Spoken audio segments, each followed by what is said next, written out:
Hello everybody and I hope you are doing very well. आज हम लोग पढ़ेंगे ये वाला जो पार्ट है, जेईमेन 2025 सेकंड अप्रैल शिफ्ट 1, ये वाला क्वेश्चन सॉल्व करेंगे। ओके, तो ये अच्छा क्वेश्चन है ना, बट इजी है, तो कुछ खास है नहीं इस क्वेश्चन पे। तो चलो स्टार्ट करते हैं। अब क्या बोला है भाई कि determine whether the following compound is aromatic और नॉट एरोमेटिक। ठीक है, एरोमेटिक है या नॉट एरोमेटिक है। चलो, कंपाउंड एरोमेटिक कब होता है? कंपाउंड के एरोमेटिक होने के लिए सबसे पहले कंपाउंड को होना पड़ता है साइक्लिक। कंपाउंड या तो साइक्लिक हो जाए। दूसरा, कंपाउंड का क्या होना पड़ेगा? प्लेनर। कंपाउंड साइक्लिक भी होना चाहिए, प्लेनर भी होना चाहिए। तीसरी बात, उसमें क्या होना चाहिए? कॉन्जुगेशन। कॉन्जुगेशन मतलब रेजोनेंस। हर जगह क्या होना चाहिए? कंप्लीट क्या होना चाहिए उसमें? रेजोनेंस। ठीक है। चौथा, ये भी होना चाहिए, साइक्लिक होना चाहिए, प्लेनर होना चाहिए, कॉन्जुगेशन होना चाहिए। चौथा, 4n+2 pi electrons. 4n+2 pi electrons होना चाहिए। इसी को क्या बोलते हैं अपन? Huckel's rule. हकल्स रूल ये फॉलो करना चाहिए, शुड फॉलो, ये फॉलो करना चाहिए। क्या फॉलो करना चाहिए? हकल्स रूल फॉलो करना चाहिए। चलो, तो सबसे पहले क्वेश्चन को देखते हैं, क्वेश्चन नंबर ए। ठीक है, एक सेकंड यार, अंडू का। ठीक है, इस क्वेश्चन को देखो। अगर मैं इस क्वेश्चन को साफ साफ देखूं तो क्या बेटा आप लोग को ये समझ में आ रहा है कि ये जो है, ये कंपाउंड जो है साइक्लिक कंपाउंड है? तो फर्स्ट टर्न साइक्लिक तो है, साइक्लिक तो है। ठीक है। दूसरी बात, अब बात करती है प्लेनर। प्लेनर का मतलब होता है एक प्लेन में, एक प्लेन में है तो उसको ढूंढने का तरीका है भाई sp2 दिखा लो। सबका हाइब्रिडेशन क्या होना चाहिए? sp2, मतलब प्लेनर है। ये sp2, ये वाला sp2, ये वाला sp2, ये वाला sp2, ये वाला sp2, ये वाला। बेटा ये एनायन जो है रेजोनेंस में है, एनायन सिग्मा पाई, ये रेजोनेंस में है। ये इस तरफ भी रेजोनेंस में, ये इस तरफ भी रेजोनेंस में है। तो रेजोनेंस में हम लोग उसको गिनते नहीं है। तो अगर एनायन रेजोनेंस में नहीं है तो उसको नहीं गिना जाता। तो क्या होगा बेटा? 3 सिग्मा इज इक्वल टू क्या होगा? sp2। यहाँ पे एक एच भी है। ठीक है, 1 2 3, 3 सिग्मा एनायन को नहीं गिना जाएगा। 3 सिग्मा क्या हुआ? sp2। तो ये प्लेनर भी है। होपफुली यार इतना आता होगा, नहीं आता तो प्लीज़ बताना मेरे को, मैं पढ़ा दूंगा। या फिर मेरी वीडियो देख लेना, एरोमेटिसिटी में तो मैंने वीडियो बनाई हुई है। और तीसरी बात, कॉन्जुगेशन। बिल्कुल, कॉन्जुगेशन भी है। ये पूरा एनायन क्या कर रहा है? रेजोनेंस कर रहा है। तो कॉन्जुगेशन कर रहा है तो रेजोनेंस कर रहा है, तो ये रेजोनेंस में भी है, तो सी भी है। अब बात करते हैं 4n+2 पाई इलेक्ट्रॉन। यार एक बात बता, 2 पाई बॉन्ड, 2 पाई बॉन्ड मतलब 4 इलेक्ट्रॉन्स। 2 पाई बॉन्ड मतलब 4 इलेक्ट्रॉन्स। ठीक है, ये 2 इलेक्ट्रॉन, ये 2 इलेक्ट्रॉन, 2 पाई बॉन्ड मतलब 4 इलेक्ट्रॉन्स प्लस एनायन का 2, एनायन का 2 इलेक्ट्रॉन्स मतलब कितने हुए? 6 पाई इलेक्ट्रॉन्स। ठीक है, कैसे भाई? पाई बॉन्ड के दो दो 4 और एनायन के 2, कितने हुए? 6 पाई इलेक्ट्रॉन्स। अब जो 6 पाई इलेक्ट्रॉन्स हैं आपके, क्या ये यहाँ पे मैच कर रहे हैं? बिल्कुल मैच कर रहे हैं बेटा। अगर एन की वैल्यू आप 0 लेंगे, 1 लेंगे, 2 dot dot dot dot dot, अगर एन की वैल्यू 0 है तो 2 पाई इलेक्ट्रॉन्स, एन की वैल्यू अगर 1 है तो 6 पाई इलेक्ट्रॉन्स, एन की वैल्यू अगर 3 है तो 3 4 जा 12, 12+2 14, 14 पाई इलेक्ट्रॉन्स। ये सारे क्या होते हैं? एरोमेटिक होते हैं बेटा। कुछ गलत किया क्या मैंने? 4 3 जा 8, अच्छा एन इक्वल्स टू 2 नहीं किया। एंड 4 2 जा 8, 8+2 10 पाई इलेक्ट्रॉन्स, 10 पाई इलेक्ट्रॉन्स, है ना। एन की वैल्यू 0 लिया तो ये, एन की वैल्यू 1 लिया तो ये, एन की वैल्यू 2 लिया तो ये, एन की वैल्यू, अगर ऐसे कुछ इलेक्ट्रॉन्स आ रहे हैं इसका मतलब कंपाउंड क्या है तुम्हारा? एरोमेटिक है। तो ये कंपाउंड जो पहला वाला है ये तो हो जाएगा आपका एरोमेटिक। तो यहाँ पे लिख देता हूँ मैं एरो, ये तो एरोमेटिक है। अब इसकी बात करते हैं। बेटा यहाँ पे सब सेम स्ट्रक्चर है, बस यहाँ पे केटायन है। केटायन का मतलब क्या होगा? ये क्या है? साइक्लिक है। प्लेनर भी है बिकॉज ये क्या होगा? sp2 होगा, 3 सिग्मा sp2। तो साइक्लिक है, प्लेनर है, ये सारे sp2 हैं, ये भी sp2, ये भी sp2, ये भी sp2, ये sp2। तो साइक्लिक करेक्ट है, प्लेनर करेक्ट है ना। मैंने यहाँ पे लिख दूँ क्या? ये साइक्लिक तो है, प्लेनर भी है। क्या रेजोनेंस है? बिल्कुल रेजोनेंस है। लेकिन रिंग के अंदर कितने इलेक्ट्रॉन्स है? रिंग के अंदर है बेटा 4 पाई इलेक्ट्रॉन्स। रिंग के अंदर इसके पास है 4 पाई इलेक्ट्रॉन्स। तो ये बात गलत है कि आपके पास रिंग के अंदर 4 पाई इलेक्ट्रॉन्स नहीं होना चाहिए, है ना। ध्यान देना। साइक्लिक, इसको मैं यहाँ बना ही देता हूँ यार, छोड़ो, थोड़ा वीडियो बड़ा बन जाएगा, मैं कोशिश करता हूँ वीडियो छोटा रखने का, बट मैं क्या करूँ, बड़ा बन जाता है। अब क्या तुम्हें देख के समझ नहीं आता ना कि तुम्हें कितना आता है। एनीवे, ये क्वेश्चन साइक्लिक है, इसमें प्लेनर भी है सारे के सारे, इसमें रेजोनेंस भी है। और दूसरी बात, तीसरी बात, इनसाइड रिंग, रिंग के अंदर 4 पाई इलेक्ट्रॉन्स है। मतलब ये हाकल्स रूल को फॉलो नहीं कर रहे, या तो 2 होना चाहिए या तो 6 होना चाहिए, 10, 14।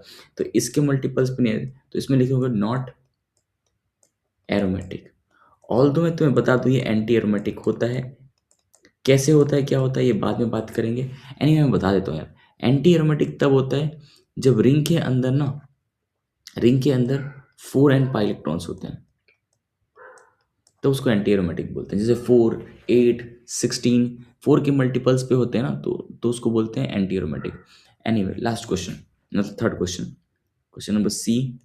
इसमें क्या दिया हुआ है बेटा, ये कैटायन है और ये भी कैटायन या एनायन है, कैटायन है, कैटायन है, ओके।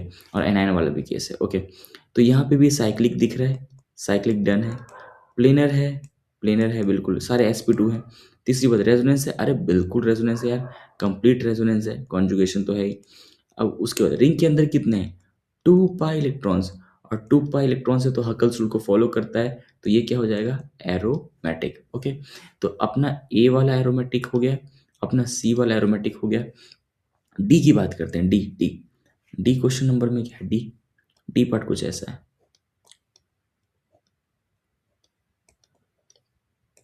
डी, ठीक है। तो ये साइक्लिक तो है बेटा, साइक्लिक तो है, ये बेटा प्लेनर भी है, प्लीज कंफ्यूज मत होना भाई, है ना। एनायन रेजोनेंस में है, जब एनायन रेजोनेंस में होता है तो उसको हाइब्रिडेशन में काउंट नहीं करते। एनायन रेजोनेंस में होता है तो इसको हाइब्रिडेशन में काउंट नहीं करते। तो ये भी क्या हो जाएगा, sp2, ये भी क्या हो जाएगा, sp2। अगर प्लीज डाउट होता है तो कमेंट सेक्शन में बता देना यार please. sp2, sp2, sp2, sp2, ये सारे साइक्लिक होंगे, प्लेनर होंगे। रेजोनेंस, अरे बिल्कुल रेजोनेंस है properly, anion sigma pi, anion sigma pi, सारे कार्बन जो है रेजोनेंस कर रहे हैं।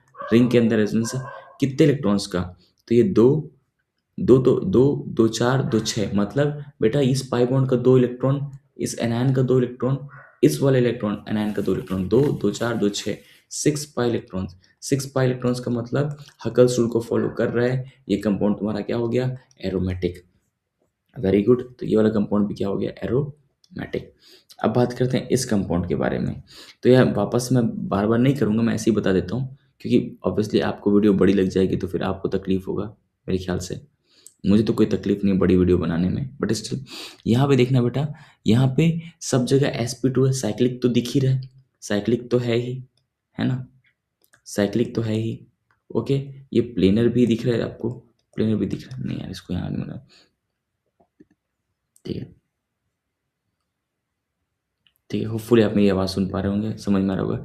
ये साइक्लिक तो है ही बेटा, साइक्लिक तो है, प्लेनर भी है। और अगर आप देखेंगे, ध्यान से देखेंगे, तो यहाँ पे हर जगह क्या है, रेजोनेंस तो दिख ही रहे, प्रॉपर रेजोनेंस भी है सी में, ठीक है। साइक्लिक है, प्लेनर है, रेजोनेंस भी है। इसका मतलब रिंग के अंदर कितने इलेक्ट्रॉन है, रिंग के अंदर है 6 पाई इलेक्ट्रॉन्स। 6 पाई इलेक्ट्रॉन्स का मतलब कंपाउंड क्या है, एरोमेटिक। बेटा 3 पाई बॉन्ड है ना, दो, दो चार, दो छः, इसका मतलब ये कंपाउंड क्या है, एरोमेटिक, राइट।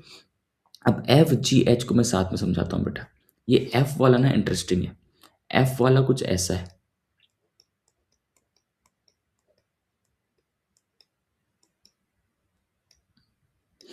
अगर आपने पढ़ रखा है तो अच्छी बात है, नहीं पढ़ रखा तो ठीक है। ये देखना, देख के साइक्लिक दिखता है ना, और साइक्लिक है भी।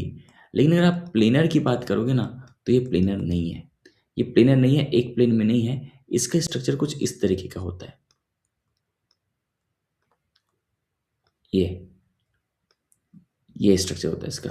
फॉर एग्जाम्पल इसमें टोटल 8 कार्बन है बेटा, 1, 2, 3, 4, 5, 6, 7, 8 कार्बन है। ये कुछ इस तरीके से दिखता है, 1, 2, 3, 4, 5, 6, 7, 8। और यहाँ पे जैसे कि 1 और 8 के बीच में पाई बॉन्ड है, 2 और 3 के बीच में पाई बॉन्ड है, 7 और 6 के बीच में पाई बॉन्ड है, और 4 और 5 के बीच में पाई बॉन्ड है। तो ये जो होता है ना, टब शेप का होता है। टब शेप मतलब बचपन, टब बेटा, टब, टब कुछ ऐसा होता है ना, टब, टब ऐसा टब होता है जहाँ पे आप बैठ के सो, मतलब आप बैठ के नहाते हो वगैरह, टब शेप का, टब ऐसा ही होता है ना, टब, टब ऐसा होता है, वही टब शेप का है। ये दोनों बॉन्ड ऊपर की तरफ है, ये दोनों बॉन्ड ऊपर की तरफ है, ये बॉन्ड नीचे की तरफ है, ये बॉन्ड नीचे की तरफ है। ये इसका शेप होता है, वो होता है tub shaped, tub shape, tub shape का होता है ये। तो अगर ये टब शेप का है तो ये प्लेनर ही नहीं है, और प्लेनर ही नहीं है तो ये मतलब एक ही प्लेन में लाई नहीं कर रहे। 2 3 7 6 ये सारे एक प्लेन में है। 1 2 7 8 4 ये वर्टिकल की तरफ है बेटा, वर्टिकल की तरफ। 3 4 5 6 ये ऊपर की तरफ है। तो ये प्लेन चेंज हो गया, ये प्लेन नहीं है तो इसका मतलब क्या है, नॉट एरोमेटिक, ये एरोमेटिक नहीं है। ऑल तो मैं ये बता दूं, ये इसको नॉन एरोमेटिक बोलते हैं। प्लीज़ एरोमेटिसिटी एक बार जाके पढ़ लेना यार, प्लीज़ पढ़ लेना, इसको नॉन एरोमेटिक बोलते हैं। तो ये वाला क्वेश्चन तो है। क्वेश्चन नंबर जी, जी में देखना ये साइक्लिक दिख रहा है, प्लेनर दिख रहा है, लेकिन अंदर जो इलेक्ट्रॉन्स रेजोनेंस भी हो रहा है, साइक्लिक, प्लेनर, कॉन्जुगेशन तीनों है, लेकिन अंदर जो है ये क्या है, 4 पाई इलेक्ट्रॉन्स। 4 पाई इलेक्ट्रॉन्स का मतलब ये भी आपका एरोमेटिक नहीं होगा। एफ वाला तो एरोमेटिक है नहीं। ये देखना, एच वाला देखना, ये साइक्लिक है, प्लेनर है, रेजोनेंस भी हो रहा है। साइक्लिक तो दिख ही रहा है, सारे sp2 दिख रहे हैं आपको, ये पाई बॉन्ड sp2, ये भी पाई बॉन्ड sp2, ये कैटायन वाला भी sp2 बेटा, 3 सिग्मा बॉन्ड sp2। रिंग के अंदर कितने इलेक्ट्रॉन्स है, 2 पाई इलेक्ट्रॉन्स, और क्या रेजोनेंस हो रहा है, अरे बिल्कुल हो रहा है, pi sigma cation, cation sigma pi. तो ये एच वाला भी क्या होगा, एरोमेटिक होगा। तो ए सी डी कहीं दिख रहा है क्या, हाँ, ACDEH ये एरोमेटिक होते हैं। BFNG ये नॉट एरोमेटिक। तो ये आपका फोर्थ वाला आंसर हो जाएगा। अगर आपको समझ में आया तो प्लीज़ बताना, और नहीं आया तो भी प्लीज़ बताना। मैं इस चीज़ में नया हूँ तो प्लीज़, मुझे ज़्यादा पता नहीं है। एंड मैं बोलना चाहूँगा आपको, थैंक यू।